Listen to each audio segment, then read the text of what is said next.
7 o'clock, says the clock on the wall.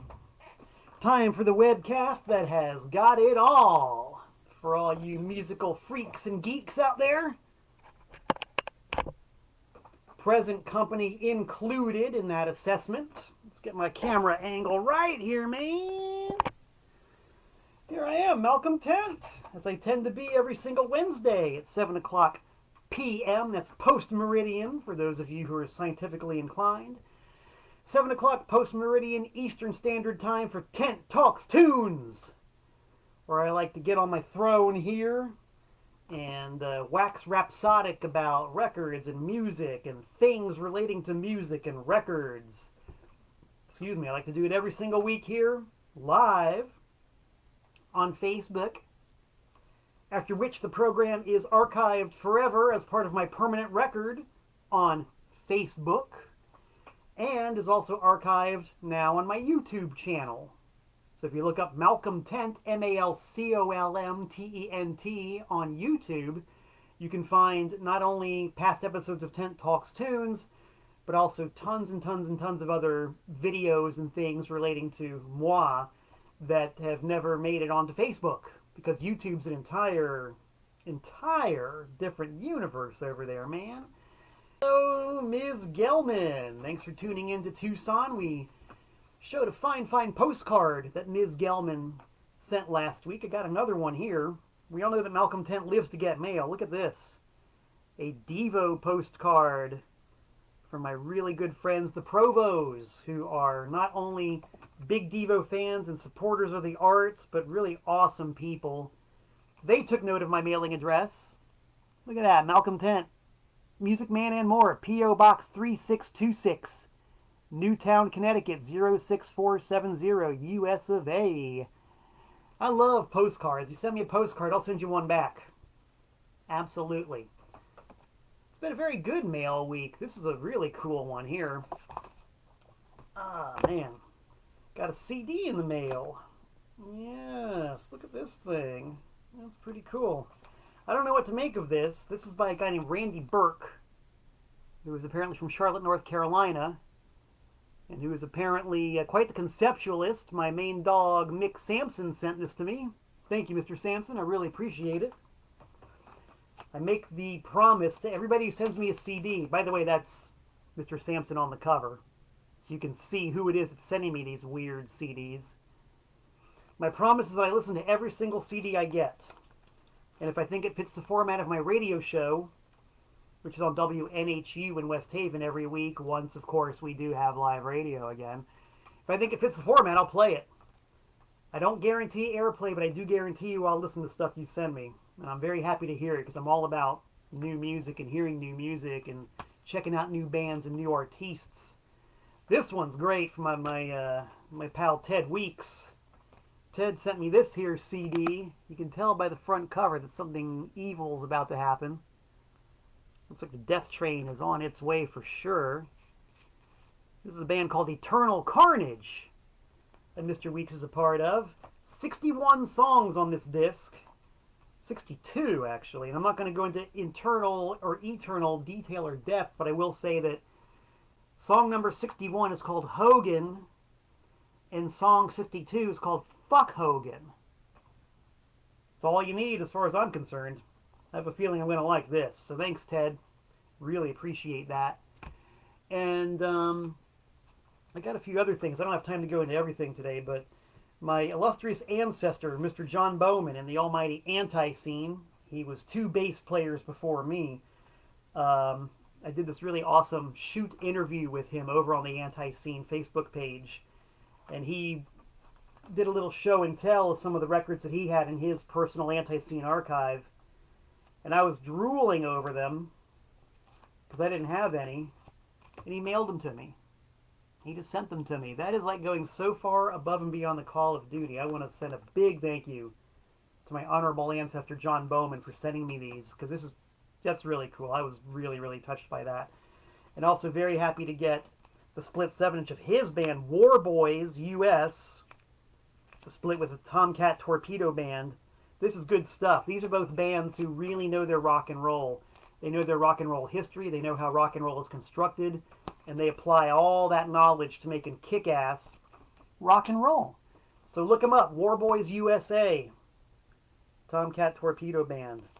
Good stuff. Thanks, John. I appreciate it more than you can say, more than I can even enunciate right now. And that's a shoot, brother. Whew, okay, enough of the soft soap.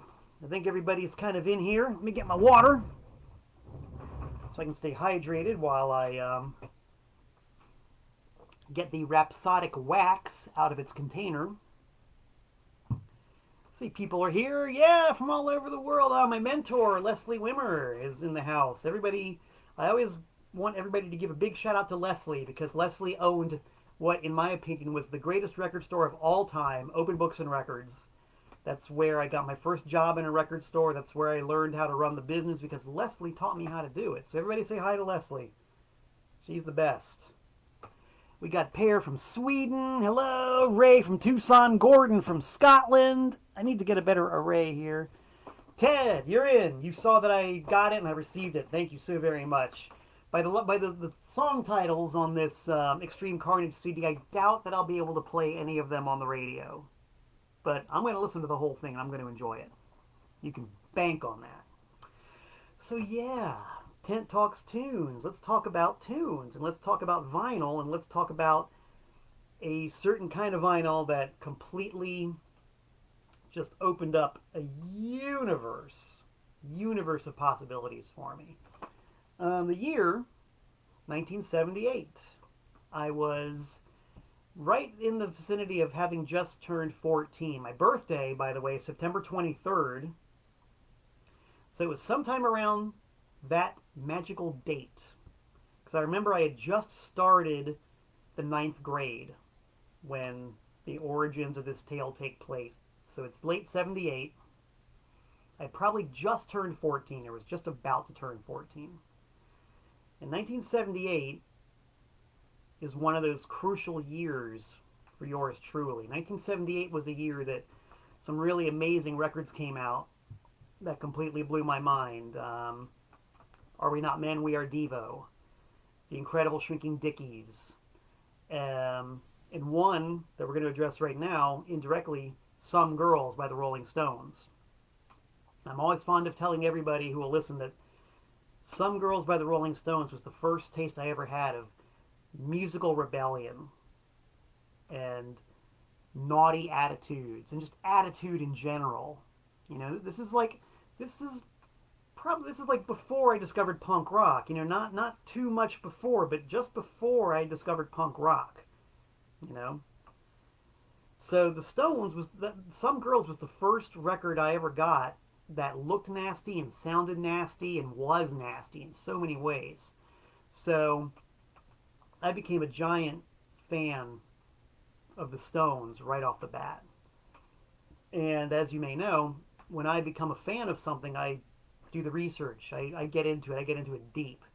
I start reading all the books, all the magazines. Nowadays, I do all the internet research. I really go on these jags where I just love to dive right down into the rabbit hole and see where it leads me, because I want to know everything. You know, if I love the Stones, Some Girls, I want to know about the band. I want to know about their other music. I want to know about the creation of it all.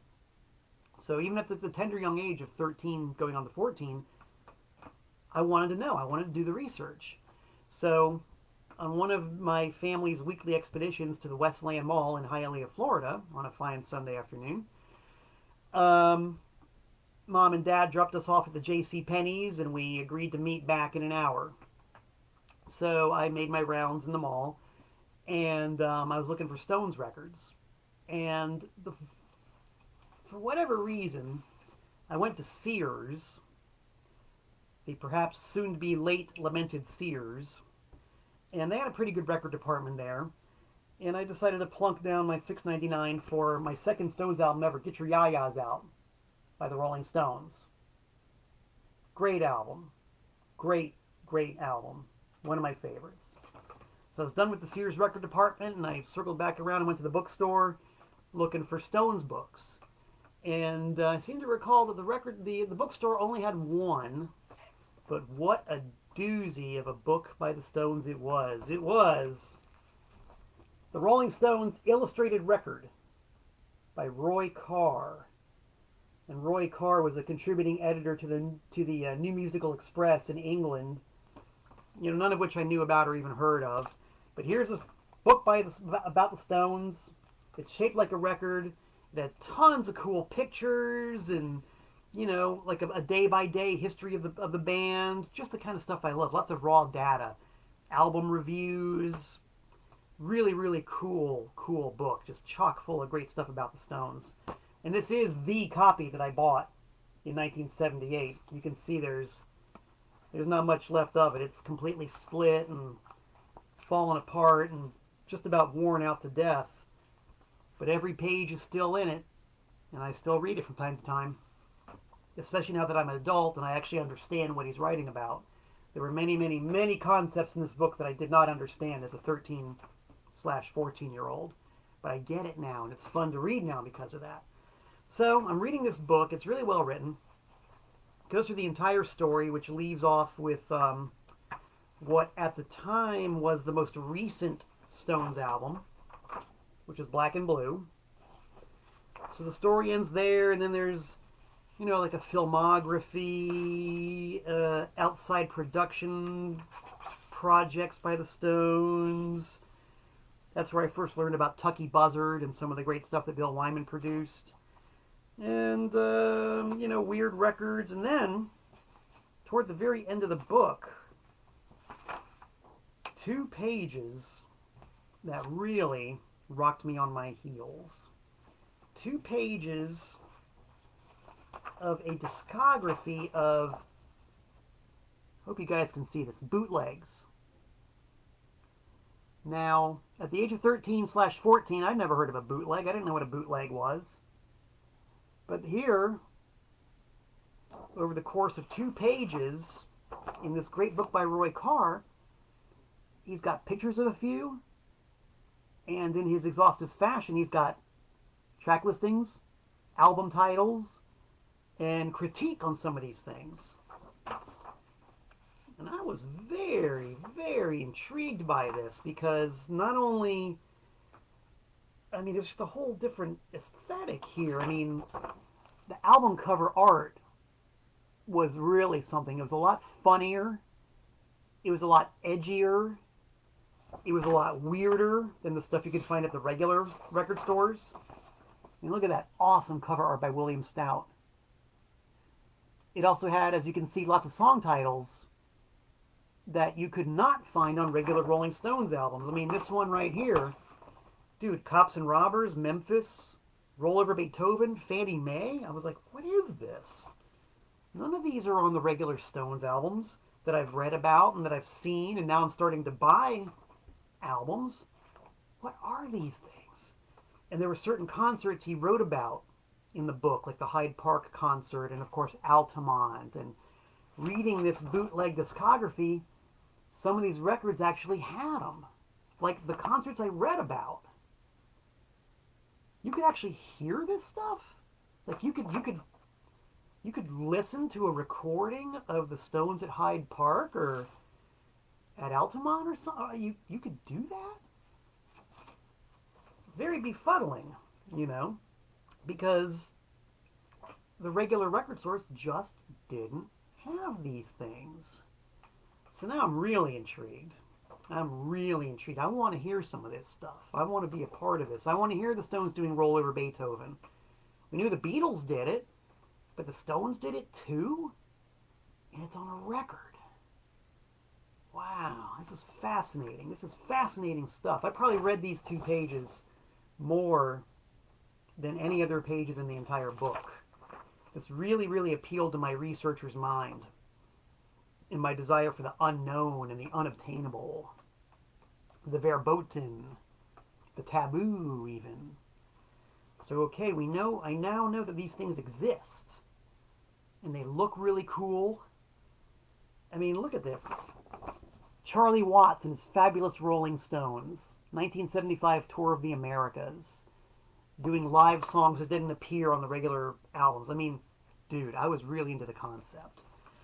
So, the seeds have been planted. fast forward to however long it is, I don't know, weeks, months, whatever. It wasn't too terribly long. But I was at another one of my haunts, which was the 163rd Street Shopping Center in North Miami Beach. Now, I'm from unincorporated Northwest Dade, so to go to northeastern Dade County, North Miami Beach was really exotic, man. That was a far-off locale. And their mall was different from the Westland Mall, so it was really cool to go there whenever possible. You know, when Mom or Dad would want to actually go to that extremely far-flung, exotic, foreign location and drop me off for an afternoon of browsing. The record store, they had a Specs there, but it wasn't nearly as good as the one at the Westland Mall in Hialeah. And they didn't have any other record stores. The department stores they didn't have good record departments, but still it was a far-off, weird, foreign, exotic place, and I liked going there just because it felt different. And one day, when I was outside in the parking lot, probably waiting for my mom to show up to come pick me up, I looked across the street and I saw a sign for a place that said Discount Records. Like, oh, never noticed that before. And that's a new name. That's not Specs or Vibrations or Music Makers or Peaches. Discount Records, and it's really small. It's in this kind of cheesy little shopping strip across the street away from the main action. I got to check that out. So the next time we went there, as usual, Mom dropped me off at the 163rd Street Shopping Center. But on this fateful day, I went through the parking lot, crossed the very busy street, and went into this extremely low-slung, low-rent shopping center and entered Discount Records. And promptly had my 14-year-old mind go,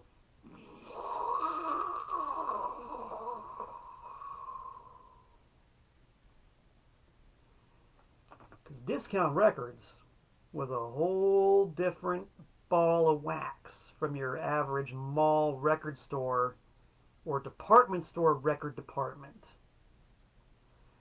The first thing that hit me when I entered Discount Records was how dark it was in there. It was really dark. And the smell of incense was thick in the air. I never smelled incense before. The only odor in the air I knew prior to them was secondhand cigarette smoke and Lysol. Or maybe Glade air freshener.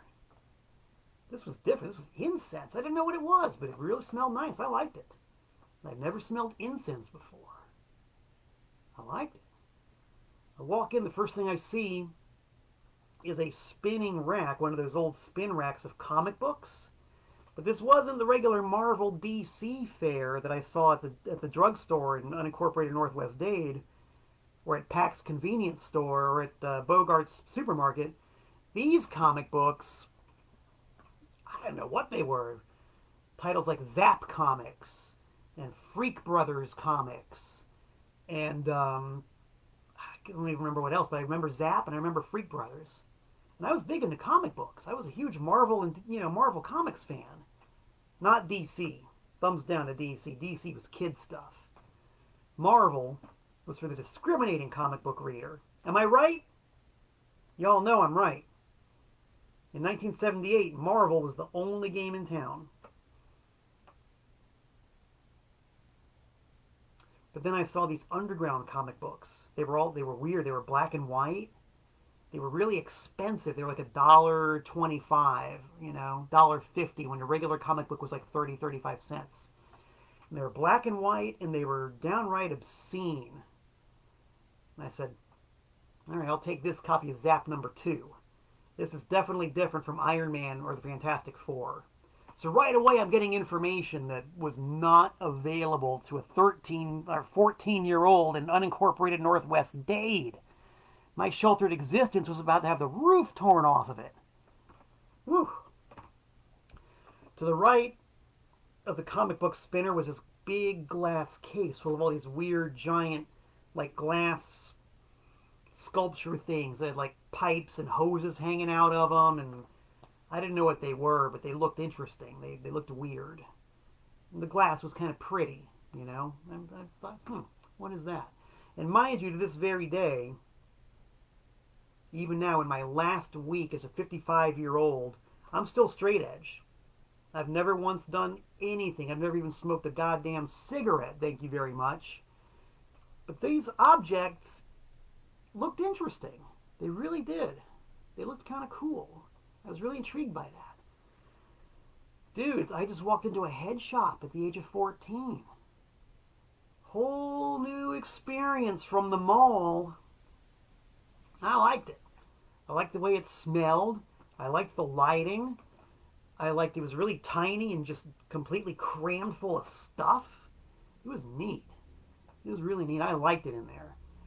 Nobody paid any attention to me whatsoever. There was somebody behind the counter, I'm sure, but I might as well have, not even existed as far as they were concerned. Fine with me. I could wander around freely and not be bothered. So I did. And I found, to the left of the store, the records. They had several bins of records.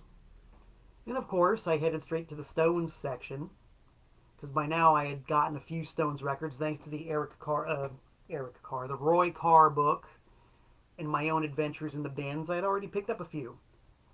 And I wanted to see what this weird place had. So I'm looking through the Stones bin, and there's Some Girls, and there's Get Your Ya-Ya's Out, and 12 by 5. And then I'm sure I reacted exactly the way you're seeing me react right now. I pulled this thing out of the bin. I saw this. This. What the hell is that? I've never seen that before. That's not in any of the mall record stores. This is not at the Gold Triangle department store record department. What is this? What is this? Jefferson Ward's doesn't have this. I've never seen this. And then it dawned on me. I looked at the track listing. Carol, Gimme Shelter, Sympathy for the Devil. I was like, oh my God. I read about this in the Roy Carr book. This is a bootleg album.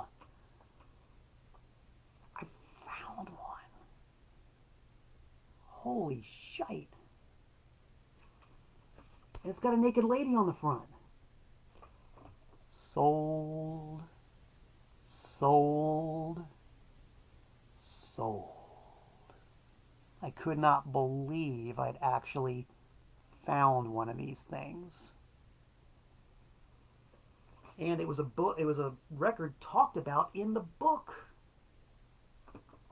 And it was $6.29, cheaper than a regular record, which I was soon to find was probably never, ever, ever going to happen again.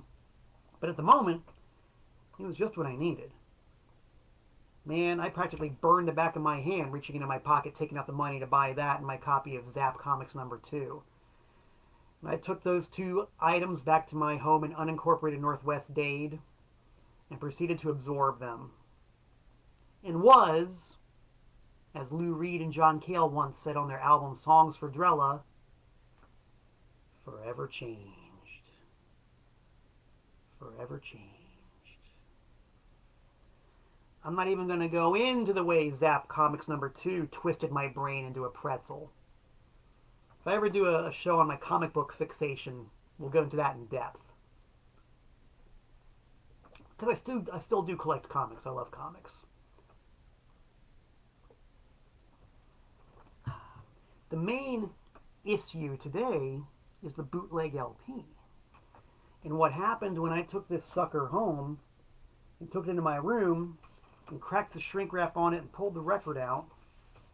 And you can't really see this on the camera because of my cheap ass camera, but it looked weird. It looked different. The label had this really crude, really poorly done typeface.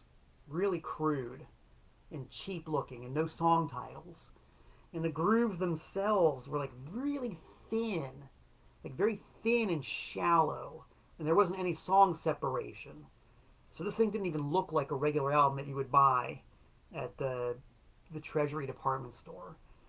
And even at my tender age, had already bought enough records and was geeking out over records enough to know that this record didn't look right, and somehow I knew it wasn't going to sound right either. But I was already $6.29 in. I had to listen to it. So I dropped the needle on my freshly acquired copy of the Rolling Stones in concert. And, yeah. It was the worst sounding record I had ever heard in my life. In fact, to this day, it's still one of the worst sounding records I have ever heard in my life. It sounded terrible. Terrible. The sound quality was non-existent. It was thin. It was tinny. It sounded like the band was about a mile away. You had to turn the volume way up just to hear it at all. So it's kind of nonplussed by this, to say the least. I wasn't mad. I wasn't pissed off. But I was just kind of, I don't know, confused by it. It was the Stones, and it was one of these albums, and it was Forbidden Fruit and all that, so I kept listening. And I made my way through it. It was kind of hard, but I made my way through it.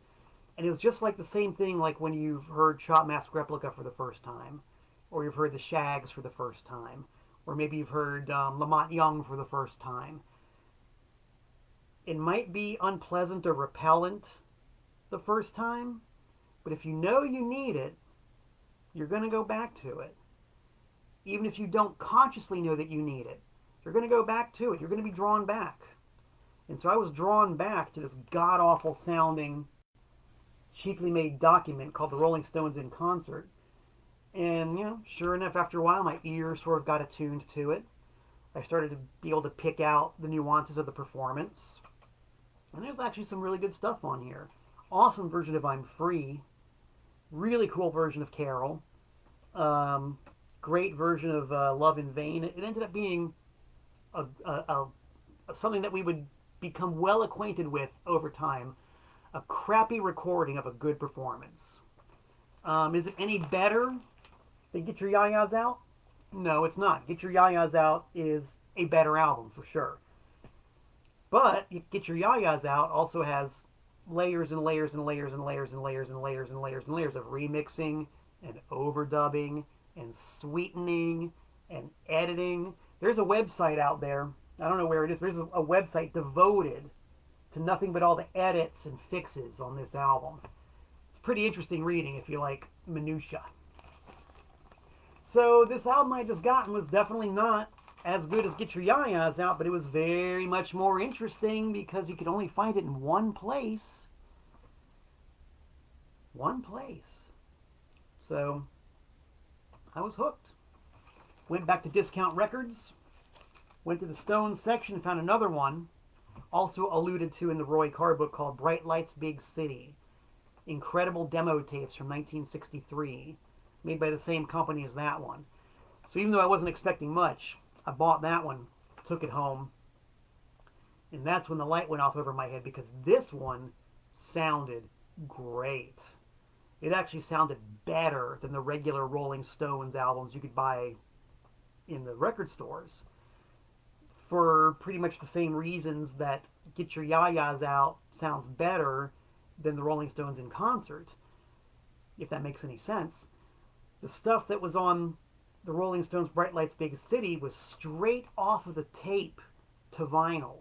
There was no compression, there was no fake echo, there was no fake stereo, there was no, shitty mastering. This actually sounded like you were in the same room with the Stones, and they're playing like 13, 14, whatever songs that you'd never heard before. None of these songs appeared on regular Rolling Stones albums except for a very couple at the end. That's it.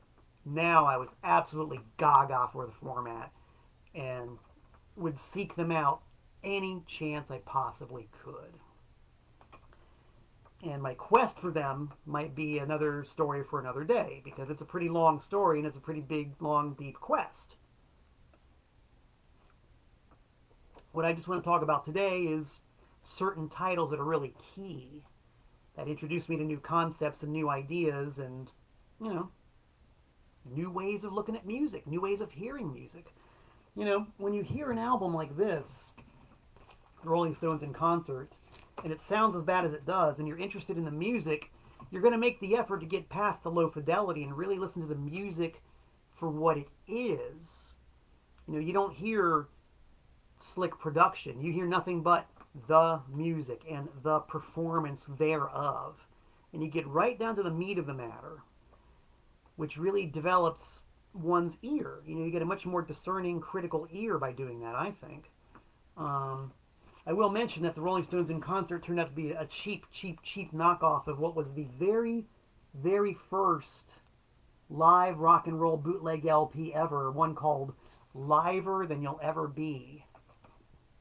Another example of a great, funny song title, album title, that the regular records didn't have. On the mysterious and enigmatic Lurch label. This is an original bona fide first pressing of the very first rock and roll bootleg ever by the Stones. And the sound quality on the original is still not great, but it's marginally better. Maybe 2 or 3 margins better than the cheap knockoff I got. But you still have to use a critical ear to hear the music, and hear the quality of it, and hear how good it is. So it's fun, and it's rewarding, and it rewards the fandom. And it's also really a great tool for impressing your friends, because they're like, what's that? Where'd you get that? You can blow some minds when you're 14 years old, and your friends have never even heard of something like that. Whoa. Now, of course, where the Stones go, the Beatles naturally follow. I'm, of course, a big mark for the Beatles. I know very few people who aren't. I know a couple who aren't. I know a few people who actively dislike the Beatles. Who am I to say? All things are possible in this very strange reality that we live in. But there was an article in the Miami Herald, which I read every single day. And this is going up to 1980. This is after John Lennon was assassinated. And so, of course, all the Beatles retrospectives are in the paper and in the magazines and whatnot. And the Miami Herald did a story on the Beatles discography, and they showed a picture of this odd record, Sweet Apple Tracks. Now, of course, by now I already knew what a bootleg was. We're a couple years into the game. I still didn't know where to find them other than at this place, Discount Records. And their selection was, it turned out, quite limited. They only had so many of these things. And I just about picked them clean. And I wasn't so into the Beatles that I was looking for Beatles boots. But when I saw this in the article and they said there was outtakes from the Let It Be album, I was very intrigued. Because the Rolling Stones' Bright Lights Big City album showed me the possibility, the potential of what's in the studio vaults of songs that we were recorded professionally but left off of albums and never released. So when they said there was a double album of this stuff by the Beatles, yeah, I was super intrigued. I put this on the want list immediately. So my chronology is just a little bit unsure right now. I'm not going in straight chronological order, but at some point I stumbled across a record shop called... Actually, yes. I found a record shop called Record Liquidators. And the story of how I found that guy we'll get to in a minute. Record Liquidators started out in Hollywood, Florida, and he moved to 167th Street in North Miami Beach. For a little while, that road ended up being a total record row. You had Peaches, you had Open, you had Blue Note, you had Record Liquidators, Discount Records was there, the great reggae store, cannot remember the name of the reggae store that was there. I'm sure somebody from South Florida can fill me in on that. Rankin Records was there. Awesome strip for record shop, record hopping.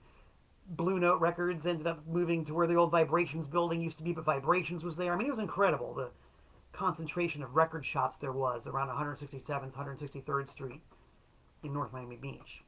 So at some point, Record Liquidators moved from Hollywood to 167th Street. And Record Liquidators was run by this guy named Aaron Wall. And Aaron Wall was an absolute creep. I thought that guy was an absolute creep. I didn't like him one bit. He was creepy, he was mean, he was never in a good mood. He was kind of like Bleecker Bob. He was like South Florida's Bleecker Bob. He was a total jerk. Charged mega top dollar for everything in his bin. There was no quality control. You could pull out a record marked $20 when it should have been $5 and find it all scratched up and beat up. I didn't like the guy. Really didn't like him. He was a creep. But he had stuff like this. So I'd go into his place looking for things like this. And by this time in our story, the bootleg LP had a standard price. It was $10 for a single album, $20 for a double. And now we're ahead of the curve because by now, records cost like $7.99, somewhere in that vicinity. So bootlegs now officially are more expensive than regular albums. So you really got to want these things, you know, because you're paying a premium price. You really got to want these things. And so it was at Record Liquidators, owned by that old vulture-headed, pencil-necked creep, Aaron Wall. If there are any Aaron Wall descendants out there listening, I'm sorry, but I didn't like the guy. I just didn't like him. But I was able to get this, a version of Sweet Apple Tracks from Record Liquidators. And that was my first my first brush with what I thought was a real burn. A real burn. Because this is a double LP, right? And the version I got was a double LP. But the version I got only had the tracks from side 3 and side 4 spread out over a double LP. What a ripoff. Ripoff. $20 in $1980 for essentially one half of an album. Thinly spread out over a double LP. Ripoff. Sound quality was great. And once again, it's just chock full of song titles you did not see on any regular Beatles album. Tennessee, House of the Rising Sun. Well, the Beatles doing House of the Rising Sun? That's got to be great. Commonwealth, Hi-Ho Silver, and then some other songs, you know, like Let It Be and Two of Us and Across the Universe. Drop the needle in the groove. I will say the sound quality was excellent. It's an excellent sound quality. Great recording. But, notice the emphasis, but, the actual material, oh my God, about as close to unlistenable in terms of performances that you will ever hear in your life. Oh my God, all this, the Get Back / Let It Be sessions are well documented. But at the time, the only way you could hear anything from those sessions was to plunk down big bucks and take the risk of being completely ripped off by having half of an album spread out over a double LP. Man. But it's just like one of those fascinating things, you know, as half-assed as the performances were, and as completely lousy and stupid as their versions of House of the Rising Sun were, it was just interesting. It was still fascinating. It was still something that nobody else had. None of my friends had this. None of the record stores had this. It was the thrill of the unknown and the allure of the forbidden. It was nothing I will ever listen to again, probably, but it was still really cool. Man. Other examples of Beatles boots that I'm very fond of. This one came from Discount Records. Another hilarious title, 5 Nights in a Judo Arena by the Beatles. My version had a black and white cover. It looked very bad, but that was still part of the appeal. Another one of those wonderfully cheesy, incredibly cheap-looking record labels. In this case, hope you can see this, Die Weintraub Records. If that's really visible or not. Real cheap. And, you know, I guess you can see the grooves. You can see the very thin, dense-packed grooves with no song separation at all.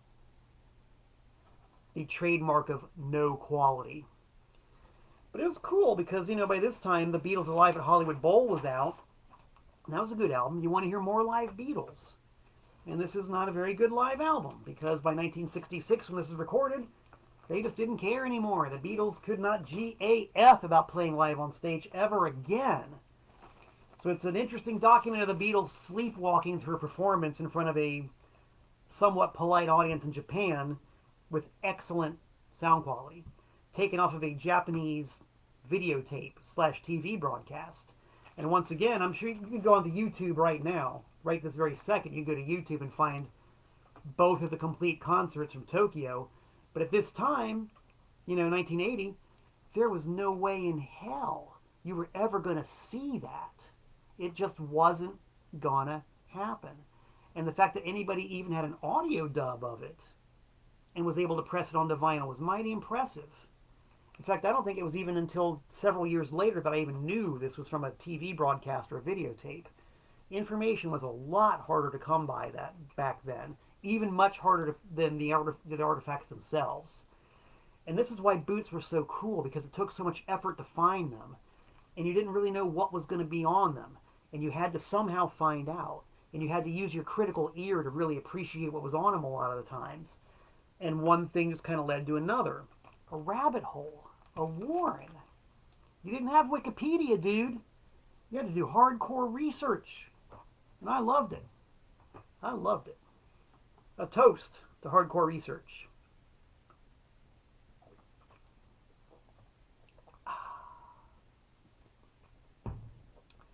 I was going to show you a few other Beatles albums, but I'm not going to do that. I'm getting kind of long-winded here. I just want to address some of the really key titles here.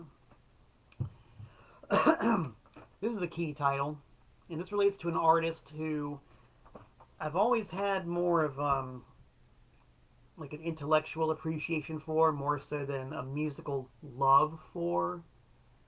Always been interested in this guy right here, Bob Dylan. What's there to say about Bob Dylan that hasn't already been said? Except for the fact that I wouldn't say I don't dislike his music, but I don't find his music to be nearly as interesting as his lyrics. And even his lyrics, after a while, you start to recognize the patterns and the threads and the themes. So it's like, okay, whatever. He's very good at what he does, but he only does what he does. But it's still good enough, and there's still enough of a mystique about Bob Dylan to where I'm interested, And I've got some of his albums, and I've listened to a whole bunch of his stuff. And not enough to make me a raving fan, but enough to make me want to know more. And the fact that the very first, like absolute hands down, first ever bootleg LP, which came out in 1969, was a Bob Dylan album called The Great White Wonder. You look at the packaging, and you can kind of see how it got the name. It's white. Wow. Look at the labels. They're white. There ain't nothing on this thing. You really had to know what you were looking for and what you wanted in order to glom onto this. The story of The Great White Wonder is well told elsewhere. I don't need to get into it, but just once again, the entire mystique about the whole thing is what drew me to it. Took me a long time to find one of these, but I got one. I'm pretty sure this is an original first edition Great White Wonder. And just the fact that this is one of the very first rock and roll bootlegs ever made makes it pretty cool. There is one Dylan boot I like an awful lot. This is called Tough Songs. And this is one of those examples where you really can believe the hype, because half of it is outtakes from the 1965 Blonde on Blonde era, and it rocks pretty hard. Sides 1 and Side 2 are the legendary, fabled, so-called Royal Albert Hall concert. And same deal, don't need to get into that, because the story's been told very well elsewhere. But I think it's a case where, honest to God, the legend is completely justifiable. It's a hell of a performance, and a really good recording, and you can get it legitimately now, no problem. It's been reissued. But man, what a great bootleg that was. Not only forbidden fruit, but very tasty, delectable, delicious peaches from the tree. Oh yeah, real good stuff, man, real good stuff. And that sort of underlines and underscores another reason why bootlegs are so important, because they get this stuff out into the general public and they end up creating demand, whether the record companies like it or not, and they certainly don't like it. Even the major labels, as stupid and greedy and avaricious and short-sighted and pathetic as they are, and actually maybe this is because of all that, not in spite of it. I'll leave that up to you. The major labels apparently took notice and saw people buying these things, and once, like, when the CD revolution hit especially, and then again with the vinyl resurgence, they started releasing all these classic bootlegs legit. So you can get the Bob Dylan Royal Albert Hall concert. You can get the basement tapes. You can get the rejiggered Beatles Live at Hollywood Bowl. You can get Bob Marley's Last Ever Show, which was a bootleg for a long time before it came out legit. There's just tons of them. So, I hate the major labels, and I hate them because of the absolute hypocrisy in which they spent lots of effort to stamp these things out, only to totally embrace them once they realized that they could make a buck off of them themselves. No love for the major labels. Lots of love for the enterprising entrepreneurs who created artifacts like this and thus sadly helped keep the major labels going and keep them in business for that much longer. It's a double-edged sword, kids. Double-edged sword. I got a couple more. I got two more I definitely want to talk about here. Because I've been on for like 45 minutes. Don't want to wear on anybody's welcome or their patience. Let's take a look and see. Because we are at this very second live on Facebook. But let's see who's tuned in. For people who are going to check this out on the archived Facebook page. And also my YouTube channel. Who's here? Oh yes, Scott Monroe. There's Billy Death. Jason, my main dog, Jason. David Quayle, hello. Gordon, hi guys. Oh man, you guys got a lot of great stories about the Boots. I cannot wait to scroll through these and see you guys' stories about bootlegs and music. That's at least half the reason I do this. I love seeing what you guys have to say and your stories and your experiences. So please keep the comments coming. By all means, let us know how these things affect you and what they meant to you, because it's interesting. It's really interesting for such an incredibly underground, unknown, forbidden format. Everybody knows about them, and everybody was able to have their own stories about them and their own favorites. It's fantastic. I just love this. Love it. And I'll just say there's an awesome book called Bootleg, written by Clinton Halen, who's one of the few rock authors who I trust implicitly. Look up the book, Bootleg, by Clinton Halen. It's a jolly good read. I learned an awful lot from it. It's really cool. So one way that my mind was exploded, as it so often is, I live for those moments where my mind is exploded, being the straight edge dude, it only comes through music, was when I discovered an entirely new form of bootleg. We're heading around 1982, 83, maybe 84 at this point. The bootleg industry was dominated, as the regular industry is, by the heavy hitters, the commercial surefire sellers. The Beatles, the Stones, Dylan, the Who,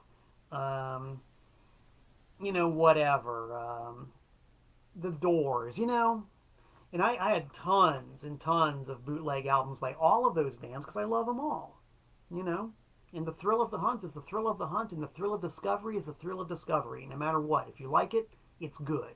If you want it, try to find it, Doesn't matter. But by this point in the story, say 1984 or so, there was a bootleg LP that turned up in some of the great independent record shops of South Florida. By now, I'm talking about the great Open Books and Records, who we name-checked earlier, Yardbird, Yesterday and Today, Underground. Sometimes you could find bootleg vinyl there, way back when. And imagine my surprise when I was in one of them, sometime in 1984, And I saw this. And this was weird because nobody, to my knowledge at the time, had ever done a bootleg by a hardcore band. That's some pretty heady stuff, and especially the Dead Kennedys, who I had, big into the Dead Kennedys. The Dead Kennedys, dude, that's major. So the idea of a bootleg album by this incredibly underground band whose regular records you could hardly find, But there's a bootleg for these guys too? Wow. I plunked down my $9.99, I remember well, and got it out, and sure enough, de rigueur bootleg packaging. Blank label on one side, printed label on the other side, another awesome label name, Starving Missile. If I hadn't mentioned before, I just love the humor in these things. The names of the labels, the album titles, the artwork. There was an absolutely wicked sense of humor at play with the bootleg albums that you just didn't see in the regular releases. And that's definitely one of the main attractions to a witty fellow such as myself. I just love the humor behind it. So Starving Missile, that's funny. And you want to talk about learning a lot about a band and the possibilities of a band. I dropped the needle in this one, and you hear the crowd, and the audience noises. And the first thing you hear is Jello Biafra say, "Hello." Not, "Hey, Stuttgart, it's great to be here tonight. Are you ready to rock?" Or, "How's everybody doing tonight?" It was, "Hello." And then the pick scrape and the analog delay from East Bay Ray, and then straight into Man with the Dogs. And boom! The band kicks it, and it's like an explosion going off. That was exciting. And then the between-song banter, none of which sounded like a regular concert, It's all Jello Biafra. "All right, now what do you want to hear?" Somebody calls out, "Rawhide." Biafra goes, "Rawhide?" Not, "All right, rawhide!" He was just like, what? The sardonic presentation and the completely un-rock and roll way that they ran their shows was another revelation to this young fella. Especially someone who had just started playing in his own band and was unsure of which way to go and didn't quite know how to proceed. All of a sudden, here's a red-hot live document by one of his favorite bands, complete with between-song banter that is like nothing else ever heard. This is important. Doesn't matter that the performance is absolutely ramshackle. By this point, the Dead Kennedys suffered from hardcore damage pretty badly.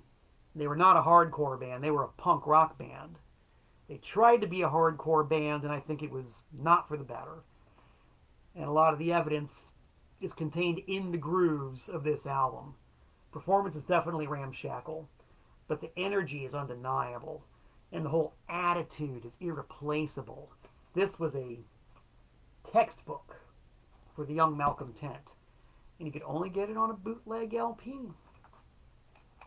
The story I heard was that this was done with the Dead Kennedys' permission, which is why there's this disclaimer on the back that says it is not an Alternative Tentacles release.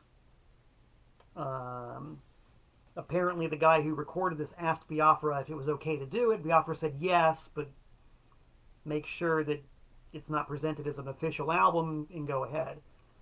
And I read a later interview with Biafra where he said the guy was only supposed to press 1,000 and ended up pressing who knows how many.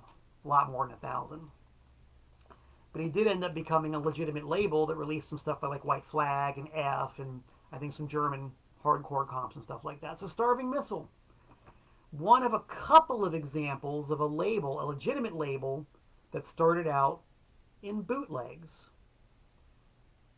And that's another story that we could get into later, but I think the internet research team can find out one of the other labels.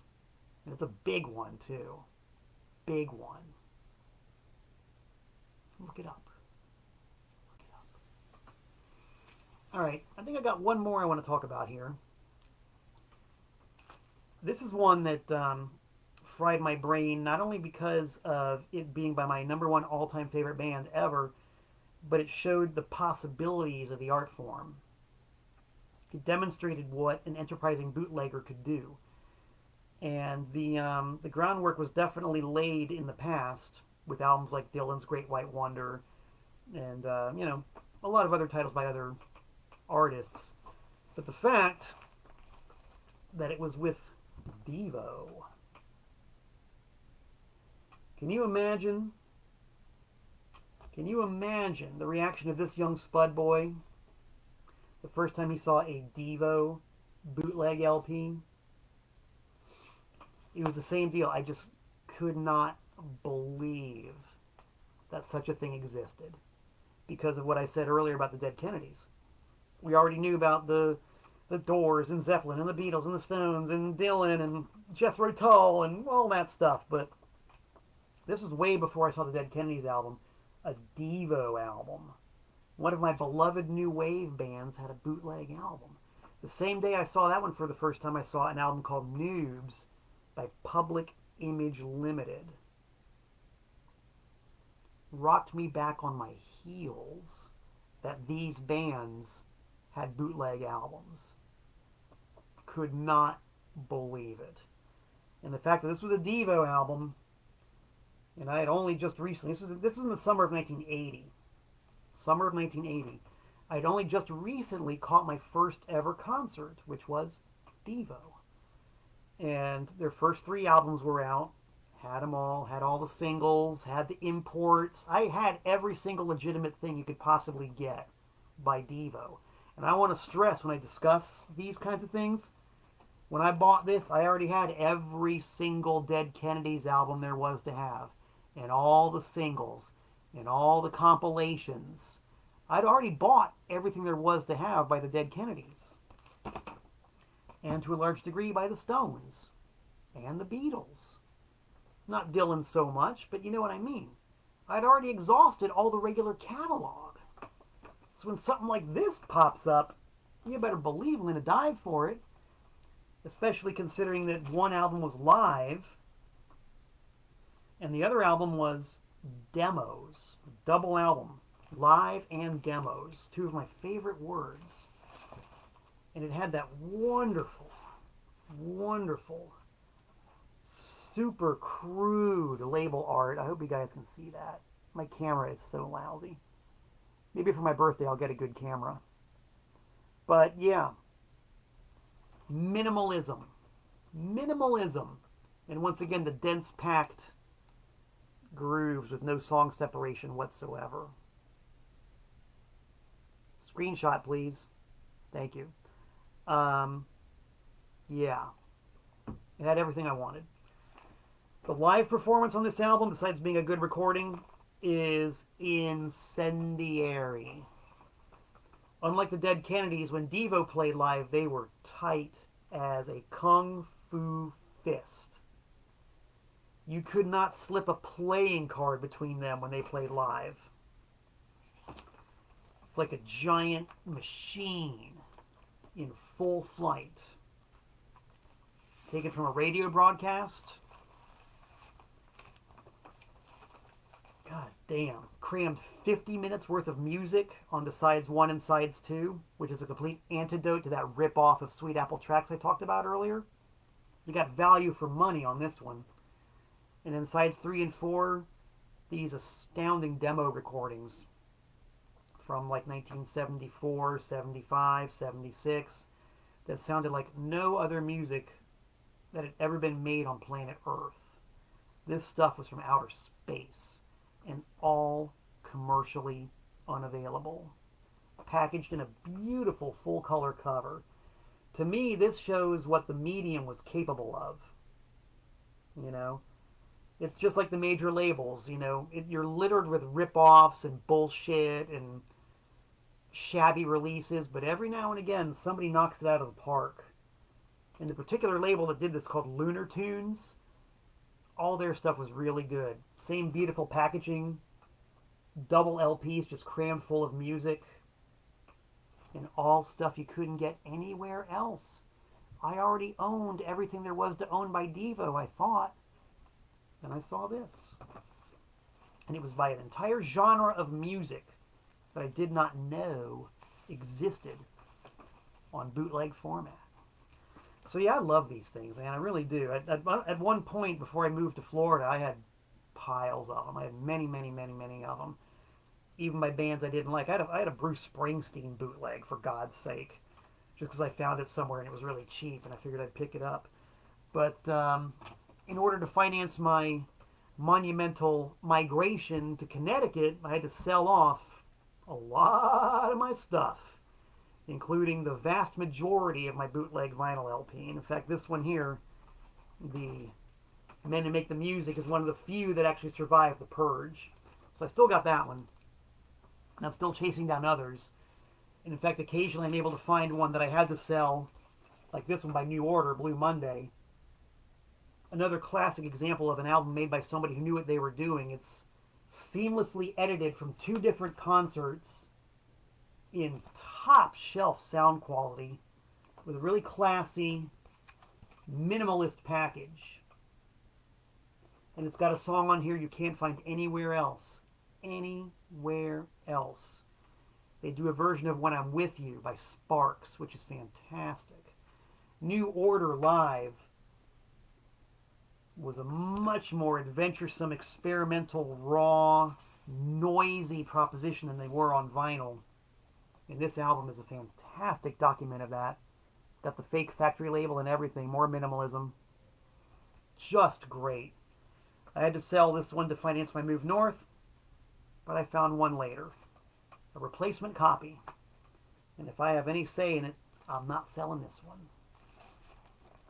So there you go, kids. An entire aesthetic, a sense of humor, the true music fans' burning desire to hear stuff that's never been heard before, the capitalists' drive to make money off of it, all fueled by fanboy consumers and fangirl consumers, for those of you out there who identify as female, who want to hear everything by their favorite bands and want to explore this stuff and research things and hear things that are not available to the public at large. And I got to admit, even these days, in the age of YouTube, and all you have to do is look up Beatles Sweet Apple Tracks, and you'll hear all 27 hours of the source tapes, like it or not.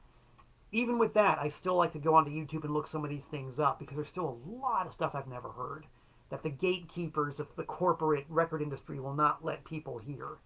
So thank God for the bootleggers. They've enriched us. They've opened our ears. They've opened our minds. And they've given me something to talk about for the last hour and change here on this week's episode of Tent Talks Tunes. I'm going to be back in about 167 hours. If you're watching this live, you heard me say earlier my birthday is next week. 56th birthday, 1 week from today. So next week, instead of sitting here talking about tunes, I'm going to make tunes. I'm going to grab my old acoustic guitar, which has been in retirement for the last 6 months, and I'm going to break her out, and I'm going to play some songs for you people. Because I feel like it, because I love to play a gig on my birthday every year. And the new normal is not going to stop me. So tune in September 23rd, 2020, for Malcolm Tent, me, live streaming Facebook. And if you're looking this up archived on the Facebook and the YouTube, make sure to look up that clip when I post it, because I do try very hard to be entertaining. I really do. I go the extra kilometer to be entertaining for you, and you. So I hope everybody's doing well out there. Hope you're maintaining your sanity, because it's the most important thing you got. I will continue to put mine to the test by tracking down and tracing down fabulous vinyl to listen to and talk to with all you, my frantic fans and loyal listeners and my good friends out there. Thanks for tuning in. I really appreciate it. So yeah, 167 hours. Until we meet again, This is Malcolm Tent saying so long from the Nutmeg State.